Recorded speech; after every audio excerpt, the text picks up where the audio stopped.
பாருங்கள், குழந்தைகளுக்கு நம்ம வந்து உள்ளன்லே இப்படி ஷூ பின்னலாங்க. இது குழந்தைகளுக்கு நம்ம நம்மளே ஒரு ஷூ பின்னிலாம் போட்டு பார்க்குறது மனசுக்கு திருப்தியாக சந்தோஷமாக இருக்குங்க. இது எல்லாம் ஈஸி தாங்க, இது பழகிக்கலாம்.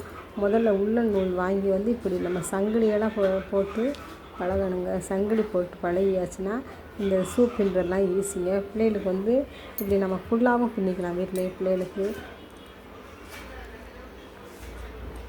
ஃபுல்லாக பின்னிக்கலாம், ஸ்கார்ஃபு பின்னிக்கலாம்.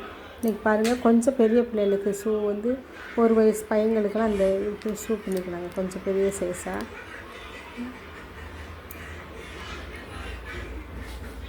கொஞ்சம் பெரிய சைஸாக பின்னிக்கலாம் குழந்தைகளுக்கு. நீங்கள் வந்து எல்லோரும் பழகணும்னு நினைக்கிறவங்க இந்த நம்பருக்கு எனக்கு சொல்லுங்கள், நான் சொல்லி கொடுக்குறேங்க. உங்களுக்கு ஃப்ரீயாகவே சொல்லித்தரேன்.